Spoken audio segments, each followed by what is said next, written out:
Hello everyone, today I am starting Study With Me series wherein I will be taking papers for 2-3 days and I will be posting videos of the topics which I will be revising for my CMA final paper. So let's start. Today I am taking paper of direct taxation and I am picking the very easy topic, Black Money and Imposition Act 2015.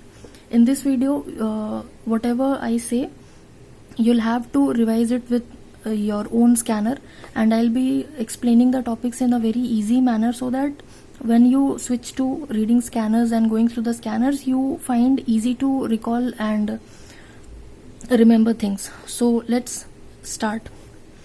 Black Money and Imposition of Act 2015. सबसे पहले यहाँ पे ये पढ़ना है preamble of the act. Preamble में क्या बोला गया है, इस एक्ट में क्या बोला गया है. ब्लैक मनी की बात है तो सबसे पहले हमारे को इनकम देखना है कि हमारा कोई भी असेसी जो है उसके पास कोई अनडिस्क्लोज इनकम तो नहीं है. अब वो इन्फॉर्मेशन उसके पास कहीं से भी आए, किसी भी कंट्री से आए, अब ये कौन एसेस करेगा? कोई अथॉरिटी एसेस करेगी कि किसी असेसी के पास कोई अनडिस्क्लोज इनकम तो नहीं है. ठीक है. अभी ब्लैक मनी की बात हो और स्विस बैंक का नाम ना है तो स्विस बैंक के डिस्क्लोजर्स भी आपको चाहिए. कई बार क्या होता है कि फॉरेन कंट्रीज की जो बैंक होती है वो हमारे कंट्री को इन्फॉर्मेशन देने से मना कर देती है. तो in that case country should reach the maximum possible information which can be accessed. अब SIT की बात होगी, स्पेशल इन्वेस्टिगेटिंग टीम फाइंडिंग्स. ठीक है. और सबसे लास्ट में ये सारी बातें क्यों हो रही है? ताकि हमें टैक्स इवेजन हम बचा सकें. तो प्रियम्बल ऑफ द एक्ट में क्या बोला गया है? अनडिस्क्लोज इनकम देखो, पकड़ो उसको. इन्फॉर्मेशन कहीं से भी आए उसको कंसिडर करो. स्विस बैंक डिस्क्लोजर्स पे विशेष करके ध्यान दो. लॉज बनाओ, स्ट्रिक्ट लॉज बनाओ, एस्ट्रिंजेंट लॉज बनाओ. क्यों बनाना है आपको एस्ट्रिंजेंट लॉ या स्ट्रिक्ट लॉज? ताकि आप टैक्स इवेजन बचा सको. उसके बाद स्पेशल इन्वेस्टिगेटिंग टीम्स की जो फाइंडिंग है उसको भी कंसिडर करो. उसके बाद टैक्स इवेजन को आप रोको. ठीक है. ये first portion complete. Preamble of the act में क्या बोला गया. सेकंड में आ जाओ कंप्यूटेशन मैकेनिज्म. अभी सिंपल सी बात है, कंप्यूटेशन मैकेनिज्म में आपको कुछ चीजें जो है वो बहुत बेसिक है. जैसे कि आपको डिडक्शन कुछ भी नहीं मिलने वाला. अभी जो नॉर्मल प्रोसीजर होता है इनकम टैक्स में कि आपको कुछ डिडक्शंस मिलेगा, कुछ आपके सेविंग्स होंगे, वो सब नहीं होगा. अगर आपका कुछ भी अनडिस्क्लोज इनकम पकड़ा जाता है तो there will be no deductions, no set off. और अगर आपकी कोई भी लाइबिलिटी आप बताते हैं गवर्नमेंट को या अथॉरिटीज को जो फॉरेन एसेट्स के रेस्पेक्ट में है, वो भी कंसिडर नहीं किया जाएगा. और 1/4/2015 1 अप्रैल 2015 से पहले अगर आपको कुछ इन्फॉर्मेशन देना था या आपको अपना कुछ एसेसेबल वैल्यू बताना था, अगर वो अब आप दे रहे हो 2021 में, 2022 में या फर्दर, तो उसको भी कंसिडर नहीं करेंगे. वो एक्सप्लेनेशन कंसीडर तो कर लेंगे बट उस पर आपको पीनल प्रोविजंस अट्रैक्ट हो जाएगा. इसी तरह कंप्यूटेशन मैकेनिज्म खत्म होता है. कंप्यूटेशन मतलब कि कैसे आप कंप्यूट करोगे अगर आपका अनडिस्क्लोज इनकम या एसेट्स कुछ ऐसा निकल जाता है तो आपको सबसे पहले डिडक्शंस नहीं मिलने वाला, सेट ऑफ नहीं मिलेगा. फॉरेन एसेट्स के अगेंस्ट कोई लाइबिलिटी या अथॉरिटीज उसको कंसिडर नहीं करेगी. और 1/4/2015 के पहले अगर आपका कुछ इनकम था जो अब आप एक्सेस करा रहे हो तो वो कंसिडर नहीं किया जाएगा. सेकेंड टॉपिक खत्म. थर्ड में आता है चार्जेबिलिटी. चार्जेबिलिटी मतलब कि आपको क्या टैक्स रेट लगने वाला है. तो पहले थोड़ा हिस्ट्री पढ़ लेते हैं. 28 मार्च को सबसे पहले इसकी बात हुई थी. 26 मई को प्रेसिडेंट एक्सेंट मिला एंड 1 जुलाई 2015 को ये प्रोविजन हमारे एक्ट में आ गया. टैक्स रेट क्या है? 30%. अगर कोई भी इनकम अनडिस्क्लोज्ड है या कुछ भी है तो फ्लैट 30% तो लग ही जाएगा. मतलब अगर आप डिस्क्लोज करते हो तो. अगर आप डिस्क्लोज नहीं करते हैं और पकड़े जाते हैं तो वहां पे आपको पीनल प्रोविजंस अट्रैक्टेड हुआ. थर्ड टॉपिक भी खत्म. सबसे पहला पढ़ा प्रियम्बल, फिर कंप्यूटेशन, फिर चार्जेबिलिटी. पीनल प्रोविजन क्या है? पीनल प्रोविजन को 3 पार्ट में डिवाइड किया गया है. सबसे पहला तो आप डिफॉल्ट करते हैं. ठीक है. फिर ऑथोरिटीज को आप करेक्ट इन्फॉर्मेशन पास नहीं करते. अगर आप पकड़े जाते हैं तो ऑथोरिटीज को आप करेक्ट इन्फॉर्मेशन पास नहीं करते. ये सेकेंड फॉल्ट है. थर्ड क्या है? आप मतलब यहाँ पे आपको क्वेश्चनिंग रिलेटेड इश्यूज है, वो हम बताएंगे क्या है क्वेश्चनिंग रिलेटेड इश्यूज. थर्ड क्या है कि आप इन्वोक कर रहे हैं, मतलब आप ऑथोरिटीज को सही इन्फॉर्मेशन नहीं दे करके मिसलीड कर रहे हैं. Once you are caught. तो डिफॉल्ट में क्या क्या होगा? डिफॉल्ट क्या क्या हो सकता है? आपने डिस्क्लोज नहीं किया होगा. डिस्क्लोज नहीं किया तो 300% ऑफ टैक्स, 3 साल तक आपको जेल हो 3 साल से 10 साल का जेल है. फिर अगर आपने इनकम डिस्क्लोज नहीं किया, फिर आप और क्या नहीं डिस्क्लोज कर सकते. आपने क्या रिटर्न नहीं डाला होगा. रिटर्न नहीं डाला तो 10 लाख का है, वहाँ पे आपको फाइन 10 लाख का है, यहाँ पे कुछ इम्प्रिजनमेंट नहीं है। उसके बाद आपने रिटर्न फाइल किया है बट एक्चुअल फॉरेन एसेट्स और इनकम डिस्क्लोज नहीं किया है, मतलब कुछ उसमें आपने एडजस्टमेंट कर दिया, कुछ कम बताया, ऐसा कर दिया है, तो सेम है 10 लाख, बस यहाँ पे आपको जेल भी हो सकता है, ठीक है। उसके बाद अगर आपने टैक्स एरियर्स थे आपके कुछ, आपने वो नहीं किया, तो जाहिर सा बात है कि टैक्स एरियर नहीं दिया तो टैक्स एरियर आप पेमेंट करो और ख़त्म करो कहानी, और यहाँ पे जेल जो है वो 3 साल से 10 साल का है, ठीक है। ये तो हो गया आपके एंड से डिफॉल्ट, ये पोर्शन ये कंप्लीट। अब इनकरेक्ट इन्फॉर्मेशन आपने फर्निश किया, यहाँ तक तो देखा कि आपके एंड से जो डिफॉल्ट हो रहा है उसमें क्या पीनल प्रोविजंस है। अब क्या हो रहा है कि आप तो पकड़े गए, अब क्या कर रहे हैं आप अथॉरिटी को, अब जो टॉपिक्स हैं वो आप पकड़े गए हैं, और पकड़े जाने के बाद आप क्या क्या कर रहे हैं कि आपको फिर कुछ फाइन वगैरह कुछ ऐसा कुछ हो जाए, तो उसमें क्या अथॉरिटीज़ आपको जब क्वेश्चन कर रही है तो आप उसको सही से आंसर नहीं दे रहे हैं, या फिर आपको जहाँ पे भी आप रिक्वायर्ड थे कि आपको सिग्नेचर डालना है या फिर लीगल डॉक्यूमेंट्स को कुछ आपको उसमें काम करना है, that you are not doing. उसके बाद डॉक्यूमेंट्स प्रोड्यूस करने बोला गया था वो आप प्रोड्यूस नहीं कर रहे हैं, तो यहाँ पे आपको फाइन है 50,000 to 2 लाख रुपीज़, ठीक है। ये आपके वहाँ पे जब आप पकड़े गए तो वहाँ पे आप इनकरेक्ट इन्फॉर्मेशन दे रहे हैं, ठीक है।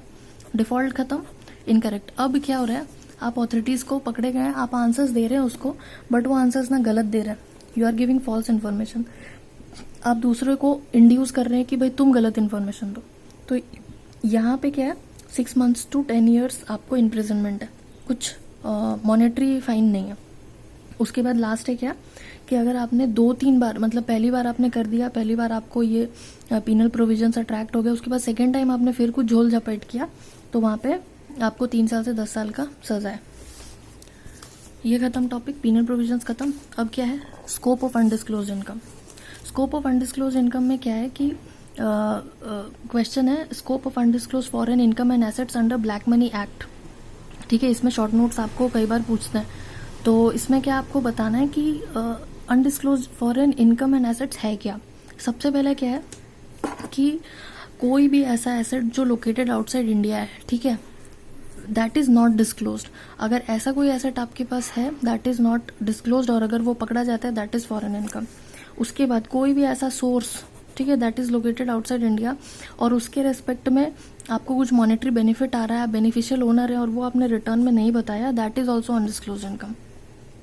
उसके बाद क्या है कि वैल्यू ऑफ अनडिस्क्लोज, ये तो सेम ही बात है। इधर में इस पॉइंट में क्या लिखा हुआ है कि कई बार क्या होता है कि रीअसेसमेंट असेसमेंट के प्रोसीजर के टाइम पे थोड़ा बहुत वैल्यूज इधर उधर आ जाता है। जैसे आपने अगर एक प्रॉपर्टी के बारे में डिस्क्लोज किया है और उसका वैल्यू में कुछ फ्लक्चुएशंस है, उसकी वजह से कुछ आपका टैक्स लाइबिलिटी ऊपर नीचे हो रहा है, तो that is not undisclosed income. ये यहाँ पे इसमें बताया गया है कि अगर असेसमेंट रीअसेसमेंट में कहीं कुछ अमाउंट का इधर उधर होता है that is not a undisclosed foreign income. और इस पॉइंट में ये बताया गया द इनकम इंक्लूडेड, इसमें ये बताया यहाँ पे the income included in the total undisclosed foreign income, इसमें ये बताया गया है कि ये अलग से इसको मतलब इनकम टैक्स एक्ट के प्रोविजन में नहीं डाला गया है। तो इस क्वेश्चन के आंसर में यही आपको लिखना है कि स्कोप क्या है अनडिस्क्लोज फॉरेन इनकम का। कोई भी ऐसा सोर्स जो आउटसाइड इंडिया है और उससे आपको कुछ रिटर्न आ रहा है और आप या फिर बेनिफिशियल ओनर हैं उस एसेट के, तो वो अनडिस्क्लोज इनकम में आ जाएगा। अगर आपने रिटर्न में फर्निश करना था आपने नहीं किया तो वो भी अनडिस्क्लोज इनकम है। बट क्या अनडिस्क्लोज इनकम नहीं होगा, अगर आपने कोई प्रॉपर्टी डिक्लेयर की उसके वैल्यू में कुछ फ्लक्चुएशंस है तो वो अनडिस्क्लोज इनकम में नहीं आएगा। और अनडिस्क्लोज इनकम को असेसमेंट करते टाइम अगर इनकम टैक्स एक्ट के प्रोविजंस नहीं लगेंगे उस पर, जो जनरल होते हैं ग्रॉस डिडक्शंस या सेट ऑफ, ये सब नहीं लगेंगे। सेकेंड है assessment procedure under black money act. इसमें क्या है कि असेसमेंट प्रोसीजर क्या है, तो सबसे पहले तो ऑथोरिटीज़ है आपको समन भेजेगी, ठीक है, आपको नोटिस देगी। नोटिस में आपको वो सारा कुछ बताया जाएगा कि आपको स्पेसिफाइड डेट बताया जाएगा, आपको क्या क्या प्रोड्यूस करना है वो बताया जाएगा, ठीक है, ये पॉइंट खत्म। उसके बाद असेसिंग ऑफिसर आपको नोटिस एक्सटेंड भी कर सकता है, आपको मतलब वो ज़्यादा टाइम तक आपको नोटिस पीरियड पे रख सकता है कि आप और एविडेंस दीजिए, तब तक वो आपको नोटिस भेजता रहेगा जब तक वो सेटिस्फाइड ना हो जाए आपके अनडिस्क्लोज इनकम से। उसके बाद क्या है, अब वो आपको नोटिस भेजेगा, आप वहाँ जाएंगे तो वो आपको इंक्वायरी करेगा, ठीक है। किस चीज़ के लिए इंक्वायरी करेगा? आपके एसेट के रिगार्डिंग इंक्वायरी करेगा।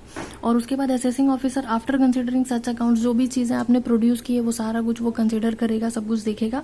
और वो ऐसा क्यों करेगा? To determine the sum payable, आपको कितना पैसा पे करना है, कितना टैक्स आपको पे करना है, इसलिए वो सारे एसेट्स और सारा डॉक्यूमेंट्स वगैरह सब कुछ इंस्पेक्ट करेगा। उसके बाद क्या है, ये ऑर्डर्स जो हैं वो 2 साल के भीतर वो आपको जब से आपको उसने नोटिस इशू किया है तब से 2 साल के भीतर उसको ये सारा काम कर लेना है। और बेस्ट जजमेंट असेसमेंट क्या है कि इनकम टैक्स ऑफिसर जो है, असेसिंग ऑफिसर जो है, सॉरी इनकम टैक्स ऑफिसर ने, असेसिंग ऑफिसर लिखना सेफ रहेगा। असेसिंग ऑफिसर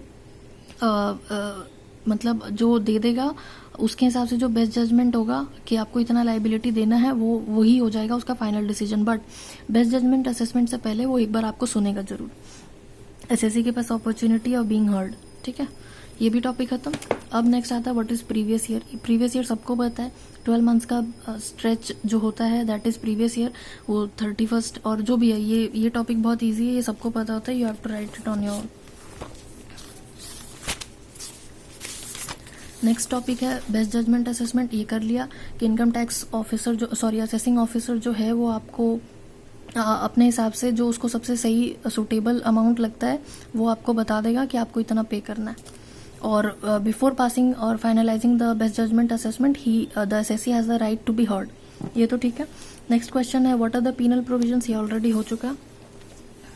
उसके बाद यहाँ पे discuss the structure and scope of black money and imposition act. इसमें क्या है कि स्ट्रक्चर क्या है, तो हम अपने एसएफएम में करते हैं पीबीटी, हमेशा कैलकुलेट करते रहते हैं। फिर आपको याद रखना है पीओओ एंड जी। पीबीटी से क्या है, preliminary basis of charge tax management.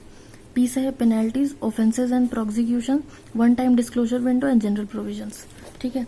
Scope of black money act ये ऑलरेडी अभी कर चुके हैं।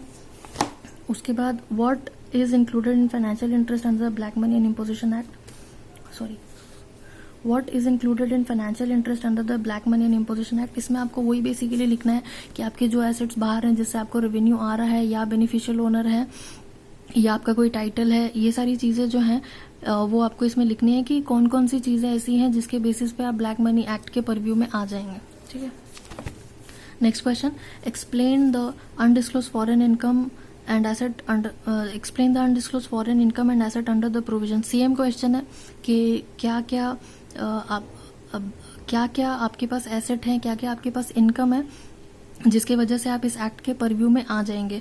तो वही इसमें भी लिखना है कि आपके जो भी sources of income outside India हैं, अनडिस्क्लोज हैं, जिसका आपके पास टाइटल है या आप बेनिफिशियल ओनर हैं, तो ऐसे एसेट्स और ऐसे इनकम के बेसिस पे आप, और अगर आपने इसको डिस्क्लोज नहीं किया है, प्रॉपरली पे नहीं किया है जो भी आपकी टैक्स लाइबिलिटी है, तो आप इस परव्यू में आ जाएंगे। Next question, how to compute total undisclosed foreign income. ये वही क्वेश्चन है जो हमने स्टार्टिंग में किया था, कंप्यूटेशन मैकेनिज्म। इसमें क्या था, ग्रॉस बेसिस पे आपको कोई डिडक्शन नहीं मिलने वाला, कोई सेट ऑफ नहीं है। फॉरेन एसेट्स अगर आपने बाहर खरीदा है और उसके चलते आपके ऊपर कोई लाइबिलिटी आती है तो उसका कोई डिडक्शन नहीं है। और 1/4/2015 से पहले अगर आपका कुछ इनकम था वो आपने फर्निश नहीं किया है तो इस ईयर में अगर आप उसको करना चाह रहे हैं तो वो पीनल प्रोविजन अट्रैक्ट हो जाएगा उसमें, वो नॉर्मल कोर्स में आपको टैक्सेबल नहीं होगा। तो विद दिस हमारा ये टॉपिक खत्म होता है, black money and imposition tax act. अब इतना सुनने के बाद आप जब स्कैनर खोलेंगे तो बहुत सारी चीज़ें आपको ऑटोमेटिकली याद हो जाएंगी, और अगर याद नहीं भी होती है तो इस वीडियो को 2-3 बार देख लेंगे तो आपको एक रफ आइडिया मिल जाएगा। ये टॉपिक से 2-3 नंबर का क्वेश्चन आ ही जाता है, तो ये सही रहेगा, आप इसको रिवाइज कीजिए। अब नेक्स्ट टॉपिक जो भी हम पढ़ाई करेंगे वो वीडियो डाल देंगे। चलिए, थैंक यू।